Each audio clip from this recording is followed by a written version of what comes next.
Ken is in Dawsonville. Ken, you're on News Radio 106.7. Hey, how you doing, bud? My butt hurts. That's how I'm doing. How are you doing? Yeah, well, if your butt hurts, then I needed a proctologist when I got here because I'm from New York. Right. Came down about 5 months ago. Mm-hmm. I have 5 vehicles. 3 of them are relatively old vehicles, but 2 are 2 Toyotas. One's an '07, one's an '08. Mm-hmm. Walked in, I figured I'm not going to tell my wife. It'll be a few $100, maybe Exactly. $500. Not a big deal. Right. Being from New York, I turn around. And she goes to me, well, your 2 Toyotas, the assessed value and the tax will be $2,300. That's without that was without my 3 other older vehicles. And I almost fell over. And she basically did the same thing, like, what's wrong? Yeah, what's the big deal? Well, it's only $2,300 for the privilege of driving in Georgia. Yeah, no one warned us about this. So the only saving grace was they told, well, you can pay half up front and half within a year's time. So, I mean, I have money to pay, but it's kind of like sticker shock when you're expecting to pay, $500. Exactly. Ken, that's how they get you. I'm telling you, the reason why you had to pay $2,300 for your tags here in Georgia, the Bilderbergers are behind it. And now they've grabbed our mayor, Kasim Reed. When we come back, Tony Gosling, editor of the website Bilderberg.org, will join us to reveal the dark secrets that are about to arrive in Atlanta. News never stops, and neither do we. Atlanta's local news team brings you local news 24/7. Fox 5 News and News Radio 106.7.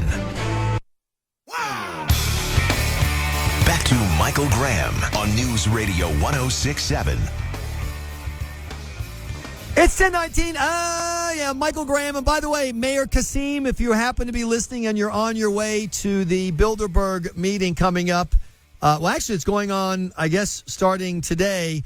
I have a message for your friends you'll be meeting with in Copenhagen. And I, for one, welcome our new insect overlords. I'd like to remind them that as a trusted TV personality, I can be helpful in rounding up others to toil in their underground sugar caves. And is it true that the Bilderbergs were created in order to have someone to liaise with our alien overlords when they arrive? Are they manipulating the international banking system? Or is it just a bunch of geeky people, mostly white, getting together talking politics? Let's ask Tony Gosling, freelance journalist and editor of Bilderberg.org. Tony, thanks for your time. We appreciate it.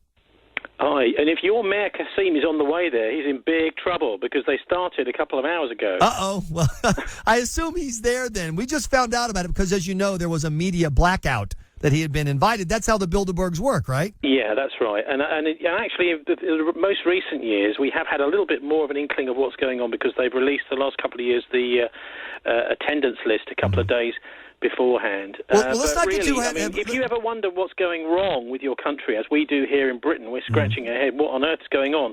It's all very well when you've got foreign wars, which are causing trouble for other people, but once you've got mass unemployment at home, poverty's going up and up, people getting more and more into debt, can't get a job, you don't need to look much further than these Bilderbergs, because there's no aliens in sight. These guys are the money men. Okay, so tell people who have no idea what the Bilderbergs are and didn't hear about it until the mayor got invited.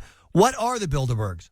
Well, they were set up just after World War II, a joint operation, really, between the Europeans and the United States in order to really stop Europe drifting towards communism. There was a real worry at the end of World War II that some of the European countries were going to start voting communist, going to start getting too friendly with the Soviet bloc, and so it was set up in the mid-1950s. And although people didn't realise it at the time, the first chairman of these conferences was Prince Bernhard of the Netherlands, who was a former SS officer and a former member of the Nazi Party. For 20 years, Wow. He chaired these conferences.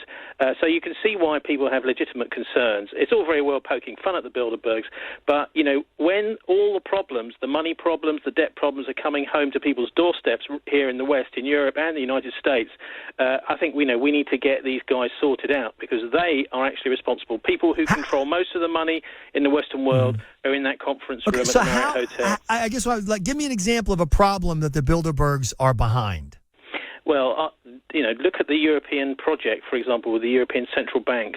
I mean, here in Europe, most countries now are screaming under terrible, massive debt problems. Right. And this is something which has really been orchestrated by the Bilderbergers, getting everybody into one central currency that's controlled from one central point. And the other thing is a lot of the major people in there are Goldman Sachs people. We're talking about central bankers and Swiss bankers. And if you look around Europe, you'll also see that they're becoming very powerful as presidents of countries, Goldman Sachs. So we are electing people, but we're only getting a choice between one banker and another banker. Basically, it's a cabal, I think a cult, because they're much more interested, the people in there, in getting richer themselves than they are in us. And that's why the wall of secrecy. We're talking to Tony Gosling, freelance journalist, editor of Bilderberg.org. So should Atlanta be worried that our mayor is there in Copenhagen right now? Well, possibly, because I know in the United States, although we don't have such legislation here in Europe, as far as I know, you've got something called the Logan Act, which actually prohibits politicians from going to these sorts of meetings.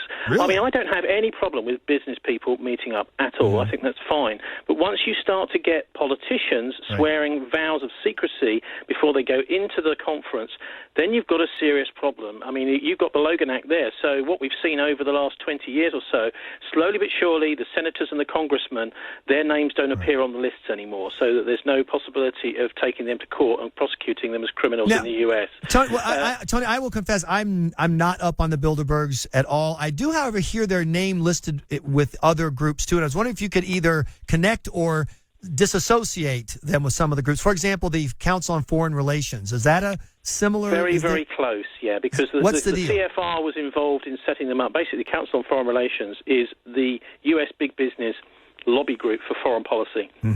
So once you see a company that's having problems with its profits in another part of the world, they will start lobbying through the CFR for changes in foreign policy to help their corporations. So they're very, very close, as we have the Royal Institute for International Affairs in London, which does exactly the same job here in Britain. But they're very close to big business, and they're really there to make sure that big business gets its way in Europe. Now, it's interesting. When you say big business getting its way, I mean, like, for example, people talk about the wars in Afghanistan and Iraq, but the people of America wanted the wars of Afghanistan and Iraq. They both had popular support and both got solid majorities in Congress when they were enacted. How is that a push by some group of business guys or an international cabal? Well, big business wants these wars, I'm afraid. This is another thing that's not often understood. It's because they're gaining resources, they're gaining petrochemicals, they're gaining all these kinds of things. There's not a lot of petrochemicals in Afghanistan. It's not exactly a petrochemical playground. But it's a very important transit point for gas, natural gas, and also, of course, heroin. This is another problem, is that the result of the Afghanistan business is we've now got a tremendously increased supply of heroin from there. Now, this is a really bad thing. I hate to interrupt. I know it's very rude. I hate to interrupt. I'm sorry. We're almost out of time. I have a hard break. I got to ask you about the Illuminati and the Trilateral Commission. Are they involved too? The Trilateral Commission is a very real organisation. It was set up not long after Bilderberg to include the Japanese, who are a bit annoyed. But the Illuminati, well, I would suggest your listeners go back to the literature which was written about that at the end of the 1700s, because there's no real connection with the Bilderbergs. But this Illuminati was a very real organisation back then, and in a way, it was like a massive scandal for about 20 years, which we've now forgotten about, and it's well worth digging out. A lot of Freemasons, for example, will tell you, and in fact, Masons wrote the best literature on the Illuminati, that this was the beginning of the end of Freemasonry. Is Mayor Kasim over many Reed, years, the Illuminati have eroded Freemasonry. Is Mayor Kasim Reed learning a secret handshake right now, and will we have a special place in the one world government now that our mayor is involved? No, I'm afraid not. But what it is telling you is that he's selling himself out to the bankers. And let's face it. I mean, for example, HSBC, who are in there, they, in the United States, well done United States, prosecuted them successfully for massive amounts of money laundering. So he's in with the Bond villains. Best thing to do is ask him when he comes back, what did they say? And I'm afraid he'll tell you, well, I was sworn to secrecy. And you have to ask yourself, is that right? Tony Gosling, thank you so much for joining us. Bilderberg.org, freelance journalist. I am Michael Graham, trying to tell you the natural truth before it's too late.